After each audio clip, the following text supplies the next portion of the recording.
Hola a todos, con ustedes el instructor Fidel Gerardo Hernández en clase de ajedrez. Continuamos viendo el famoso match del siglo, 50 años del famoso match donde se enfrentó Boris Spassky, campeón del mundo, contra Bobby Fischer en la ciudad de Reykjavik, Islandia, un año 1972. Vamos a comentar ahora la partida número 17, disputada un martes 22 de agosto del año 1972. Llegaba a esta partida Fischer con 9,5 puntos a su favor y Spassky con 6,5 puntos. Cada partida resultó diferente y la 17ª no fue una excepción. Los expertos comenzaron a disfrutar más que nunca de la versatilidad de ambos rivales en la rica variedad de sus sistemas de apertura, y los aficionados al ajedrez se sentían felices con la publicidad que este torneo daba a su amado juego. Y no obstante, los periodistas seguían preocupados por todo el mundo. Millones de lectores estaban siguiendo las noticias de ajedrez, pero muchos de ellos lo hacían por primera vez. No se les podía entretener únicamente con una descripción de lo que ocurría en el tablero. De tratarse de la filmación de una película, la receta hubiera sido simple. La actriz y el actor principal durante el rodaje de la película se hallan tan maravillosos el uno al otro que después no pueden evitar el enamorarse. Pero nada de esto podía ser aplicado al torneo de ajedrez, y los periodistas estaban asustados por el hecho de que los innumerables motivos de queja de Fischer, porcentajes, cámaras, niños, ruido, habitación de atrás, fila de asientos de espectadores, llegaron a agotarse. Pero no había de qué preocuparse.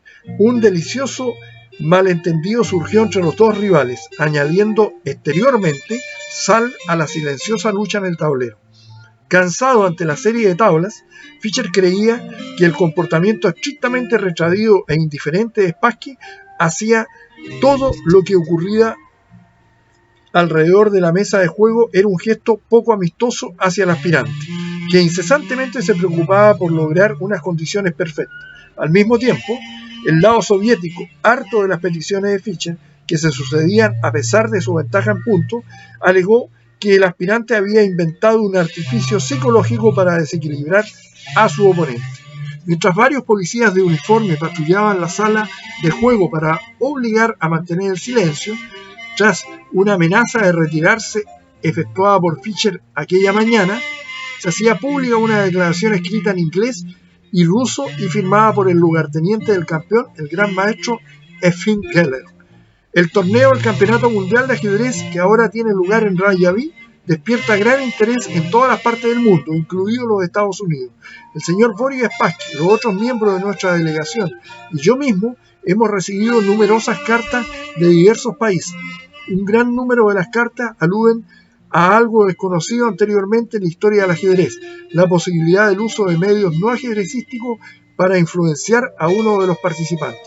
Se dice que los numerosos antojos del señor Robert Fischer, sus peticiones a los organizadores, sus constantes rechazos en los comienzos de las partidas, sus demandas de jugar en la habitación cerrada, sus protestas soterradas, etc., han estado deliberadamente dirigidas a ejercer presión sobre su oponente, desequilibrando al señor Boris Spassky y haciéndole perder su espíritu de lucha. Considero que el comportamiento del señor Robert Fischer es contrario al acuerdo de Ámsterdam, que solicita un comportamiento caballeresco por parte de los competidores. Creo que los árbitros tienen ya suficientes motivos como para pedir que el señor Robert Fischer cumpla con las reglas de la competición a este respecto. Además, esto debe ser llevado a cabo inmediatamente ahora que la lucha se aproxima a un estadio decisivo. Hemos recibido cartas sugiriendo que podían haber sido usados algunos aparatos electrónicos o sustancias químicas en la sala de juegos para influenciar al señor Boris Spassky. Las cartas mencionan en especial la silla del señor Robert Fischer y la influencia de la iluminación especial sobre el estrado, que fue instalada a petición del lado estadounidense. Todo esto puede parecer fantástico, pero algunos factores subjetivos relacionados con ello nos hacen tomar en consideración tales suposiciones aparentemente fantásticas. ¿Por qué? Por ejemplo, Protesta tan enérgicamente el señor Fischer contra la filmación, aún a pesar de que sufre pérdida financiera. Una de sus razones podría ser que está ansioso por eliminar un control constante del objetivo sobre el comportamiento y estado físico de los participantes. Podría suponerse lo mismo si tenemos en cuenta sus repetidas peticiones de que las partidas se realicen a puertas cerradas y que se eliminen los espectadores de las 7 primeras filas. Es sorprendente el que se encuentran los estadounidenses en la sala de juego aun cuando no se están llevando a cabo las partidas, e incluso de noche, y la petición del señor F. Kramer de que se le diera al señor Robert Fischer su sillón especial, aunque ambos sillones parezcan idénticos y estén hechos por la misma empresa norteamericana. También me gustaría señalar que, habiendo conocido al señor Boris Spassky durante muchos años, es la primera vez que observo en él una pérdida tan inusitada de la concentración y unas muestras de comportamiento impulsivo en su juego, cosas que no puedo atribuir exclusivamente al impresionante juego del señor Robert Fischer. Por el contrario, en algunas partidas el aspirante cometió errores técnicos y en cierto número de ellas no captó la situación.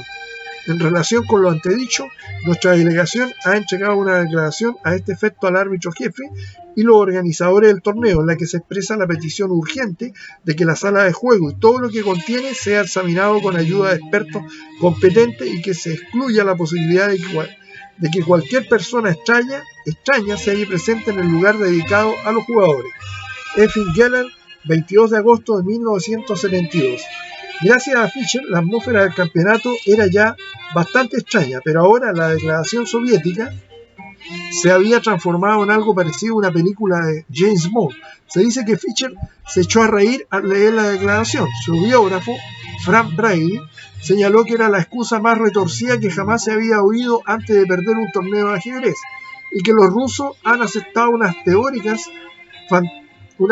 fantásticas. No es nada inusitado desear tener la silla propia de uno. Es como pedir la propia cama en donde está uno a gusto el cuerpo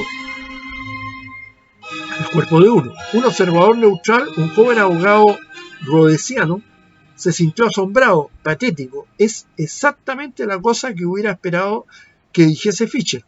El año anterior, en Argentina, Fischer había dudado antes de aceptar un viaje en un avión privado, diciendo: ¿y si los rusos hicieran algo en el motor? La gente no se da cuenta de lo mucho que les gustaría quitarme de en medio. Tras la partida, el árbitro jefe Lothar Schmidt dijo que trataría la petición soviética con toda seriedad, como he hecho con todas las protestas estadounidenses. Añadió que sonaba algo fantástico, pero que había algo de verdad en ello, dado que el comportamiento de Fischer no había sido siempre caballeroso y que su ayudante había interferido en el estrado en cierto número de ocasiones. El pacientísimo árbitro reaccionó inmediatamente a la objeción soviética de que el área de juego de la sala estaba abierta a los extraños. Una guardia de 24 horas fue colocada en la sala y la parte trasera del escenario fue cerrada a cualquiera que no fuesen los dos jugadores. El edificio donde se celebraba la competencia pareció más impresionante que nunca, con una incrementada multitud de elegantes policías irlandeses rodeándolo. También la partida fue excitante. Fischer jugó la defensa Peer por primera vez en su carrera, pero Spassky dio rápida respuesta y no pareció sorprendido. Fue creando una situación agresiva y Fischer se encontró bien pronto con complicaciones. Spassky entregó un peón, pero llevó a cabo un ataque terrible. Realizando un cambio, Fischer salió de los principales apuros. La partida fue pospuesta con ventaja en pieza para las blancas, pero las negras tenían bastantes probabilidades de obtener tabla. Después de que Geller citara el habitual rechazo del aspirante como un ejemplo de su conducta poco deportiva, Smith suplicó a su lugarteniente, el reverendo William Lombardi, que lo llevase ante el tablero a la hora en punto. Nos referimos a Fischer. Por primera vez en todo el torneo, Fischer llegó puntual para la continuación de la 17ª partida. Recibido con aplausos, complacido al entrar, Fischer pareció inusitadamente airoso. Esa fue quizás una de las últimas oportunidades de Spassky para romper la firme ventaja de 3 puntos de Fischer, y se esperaba que llevase a cabo una larga lucha para conseguir el punto. En lugar de esto, siguió una repetición de posiciones y Fischer se apresuró a solicitar tabla. Quedó el interrogante acerca de si Spassky, no viendo ninguna posibilidad de lograr una victoria, había aceptado lo inevitable, o si simplemente se había olvidado de la repetición, tal como Petrosian en una ocasión en posición de superioridad contra Fischer en Buenos Aires se olvidó de la repetición de jugada. Desperdiciando así su oportunidad de cualquier forma, se dio la novedad de que en una ocasión el campeón atisbó suspicazmente a las luces antes de volver su atención a la partida. Entonces veremos ahora la continuación del Campeonato Mundial, partida número 17, martes 22 de agosto, aproximadamente 18 horas, se da inicio a esta partida. Con las piezas blancas, el campeón del mundo, Boris Spassky, representando a la URSS, y con las piezas negras, el aspirante Challenger Robert Fischer, de Estados Unidos. El campeón parte con la jugada E4 y Fischer responde con D6. La primera defensa Peer, conduciendo las negras en toda la carrera del gran maestro americano. De acuerdo con las tácticas actuales, no usa dos veces la misma línea en el match. A todas luces, inaudito. Fischer no ha utilizado jamás esta defensa en toda su carrera. El norteamericano prosigue su táctica de que cada partida constituye un problema nuevo para su rival. Esto confirma lo que ya había manifestado en partidas anteriores sobre el peón del rey. Es más fácil que las negras se defiendan, puesto que es más conocido que cualquier otra forma de apertura. Spassky responde con D4 y Fischer juega con G6. Más complicado y flexible que el directo, ¿no es cierto? Caballo F6, caballo C3 y G6. Entonces volvemos a G6, jugado por Fischer. Entonces Fischer desea plantear dudas sobre su inmediata continuación. Caballo C3, continúa Spassky, caballo F6, Fischer, F4. El intento más enérgico para adquirir ventaja de espacio y dominar la casilla E5. La alternativa era también caballo F3, pero Spassky jugó la más incisiva F4. Alfil G7, caballo F3. Este es el mismo método que Fischer suele aplicar cuando conduce las piezas blancas contra esta defensa. C5. Una continuación poco clara, apoyada por el gran maestro Paul Benko, americano, con la esperanza de sorprender a su oponente, más que con la usual, ¿no es cierto?, enroque corto. D por C. Otro plan muy sagaz sería a base de alfil B5 jaque, alfil D7, E5, caballo G4, E6. Y tenemos acá, en esta línea, en vez de, tenemos por parte del negro, que tiene la interesante continuación en blanco, digamos, caballo G5, alfil por G5, dama por G4, string chassin, Unión Soviética, 1967. Donde tenemos, vamos a continuar con la línea, E6, en vez de caballo G5, E6. Entonces tenemos alfil por B5, E por F7 jaque, rey D7 para no permitir el jaque con el caballo, caballo por B5, dama A5 jaque, caballo C3, C por D4, con oportunidades equivalentes para ambos bandos. Zuckerman, Benko, Nueva York, el año 1967. Volvemos a la partida. D por C5, dama A5. Esto permite evitar la destrucción del centro negro a causa de la amenaza en este momento caballo por E4 que amenazan las negras. Alfil D3 juegan las blancas. A la jugada C por D6 se encontrarían las blancas con caballo por E4.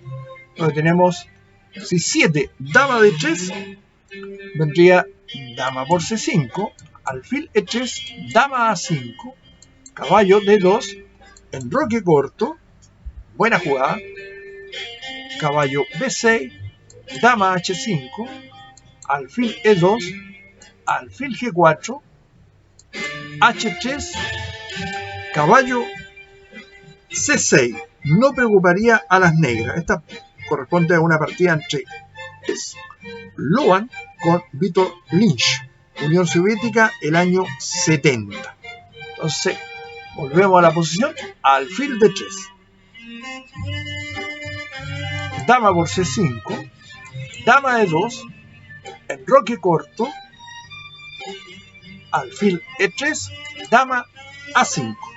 La más elástica, nos referimos dama H5, es considerada como muy conservadora, por lo tanto Fischer hace un poquito la más aguda, dama A5.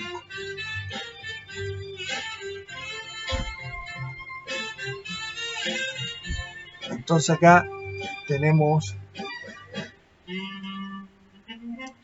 la movida 10, enroque corto, alfil G4, buena jugada. Spassky en este momento 16 minutos y Fischer 30 minutos.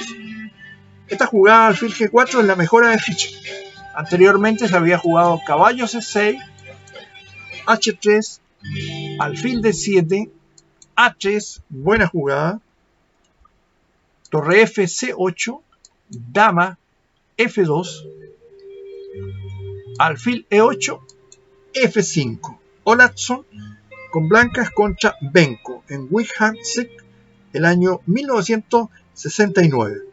Otra línea para las negras hubiese sido caballo B a D7. Se hubiese encontrado con H3. Se sugiere dama de 1 como mejor, pero H3, A6, dama F2, E5, F por E5, D por E5, dama H4, B5, alfil H6, alfil B7, con oportunidades por ambos bandos. Rick Benko, Wihansk, el mismo lugar donde se jugó el torneo, pero esto sería una partida del año 67. El modelo presentado anteriormente era del 69. Entonces tenemos que con esta jugada, alfil G4, una mejora teórica. El negro se apropia del control sobre las casillas D5 y E5 del blanco. Entonces, ahora el blanco juega torre A D1, la forma más enérgica de proseguir. El blanco prepara el reagrupamiento de sus piezas que a veces, no proporciona el éxito debido a una precisa defensa del negro.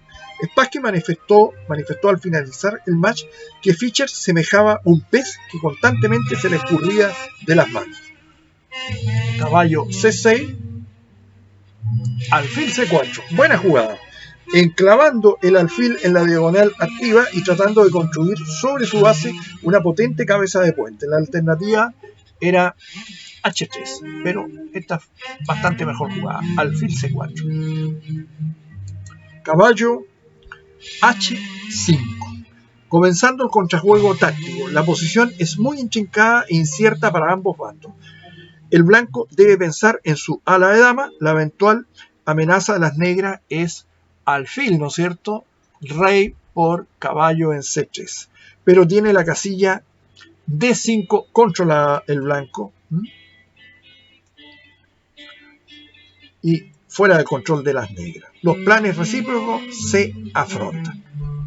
Ahora Spassky juega alfil B3. Una continuación interesante y poco corriente hubiese sido torre D5, dama C7 y torre G5. Con la jugada del texto nos referimos a alfil B3. Las blancas ofrecen un peón esperando hacer uso de la debilidad del ala de rey negro. Alfil por C3. Fischer rara vez se resistía a capturar un peón, siempre y cuando los peligros que de ellos se deriven no sean excesivos. B por C3, dama por C3, dejando su enroque, ¿no es cierto?, las negras, debilitado al no tener el alfil de casillas negras, y si las blancas poseen este alfil. Si lo llegan a utilizar, sería extremadamente peligroso para el enroque negro. Tiempos. Spassky, 1 hora 7 minutos. Fischer, 50 minutos. Ahora Spassky continúa con la incisiva F5. O todo o nada, tratando de abrir diagonales para atacar al rey negro que se ha quedado sin su fuerte alfil del fianchetto, ¿no es cierto? Nos referimos al alfil que estaba en G7. Caballo F6. Buena jugada por parte de Fischer, cubriendo la columna F y atacando el peón E blanco. La alternativa era caballo E5 y si alfil D4, caballo F4 con ventaja de las negras. La otra alternativa era G por F5, que hubiese sido mala alternativa debido a E por F5, alfil por F5, y las blancas tendrían varios caminos interesantes para proseguir su ataque contra el insuficientemente protegido rey negro. Era necesario cubrir la columna F y la mejor forma de realizarlo era atacar de rechazo, ¿no es cierto?, al peón blanco, que se logra con esa jugada. H3. Las blancas no pueden activar sus piezas sin librarse antes de esta molesta clavada. Alfil por F3, dama por F3, caballo A5. Buena jugada, eliminando el peligroso alfil que discurre por casillas blancas. Si caballo E5, vendría dama F4. O si dama B4, alfil H6. La jugada del texto es muy prudente, comentaba el gran maestro Larry Evans, amigo de Fischer. Nos referimos entonces a caballo A5. Torre D3, dama C7, no dama E5, debido al alfil D5 con posibilidades de atrapar la dama negra ahí en pleno centro. Entonces, dama C7, alfil H6, persiguiendo ganancias materiales. La jugada alfil D5 no era clara, no era muy claro esa movida. Ahora las blancas corregirán la estructura de peones del ala de dama. Entonces juegan alfil H6 y las negras juegan caballo por B3, evitando una trampa. ¿Cuál sería? Si torre F a C8, venía F por G6, H por G6, E5,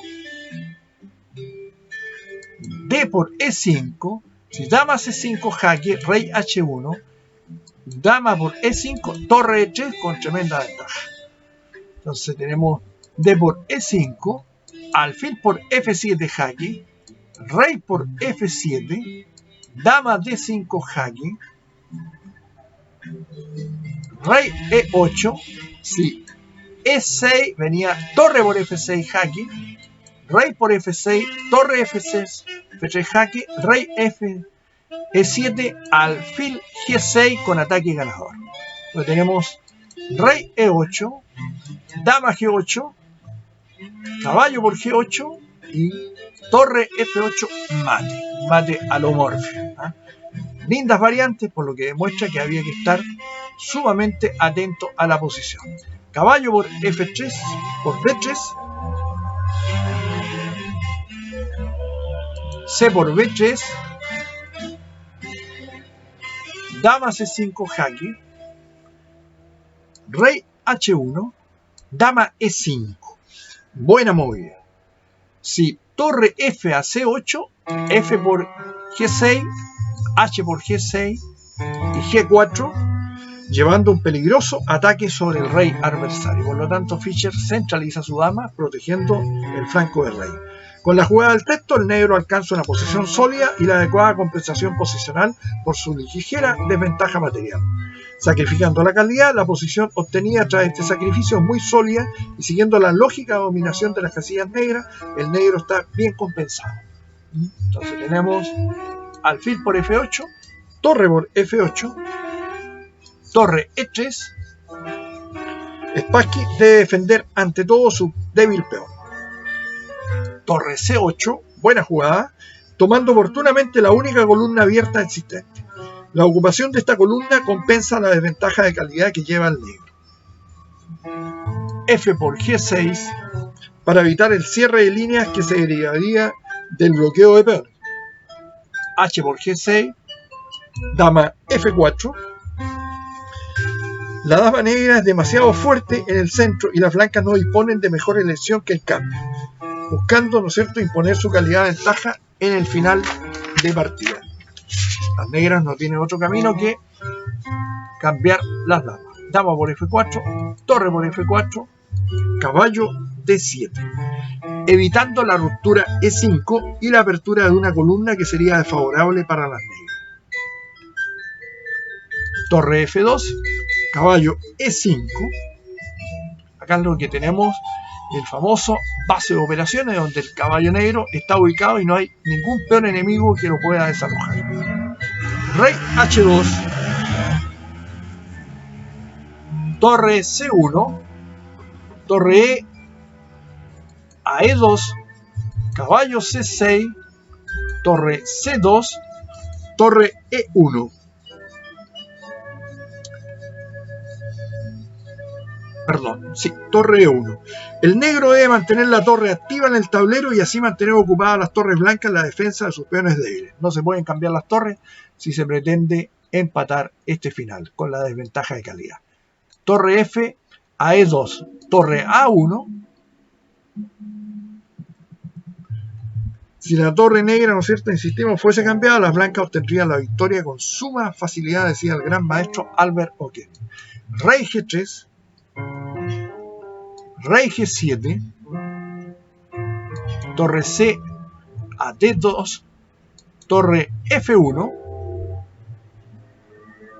Estas jugadas fueron realizadas en espera del aplazamiento, esperando sin duda encontrar el plan a seguir en el laboratorio.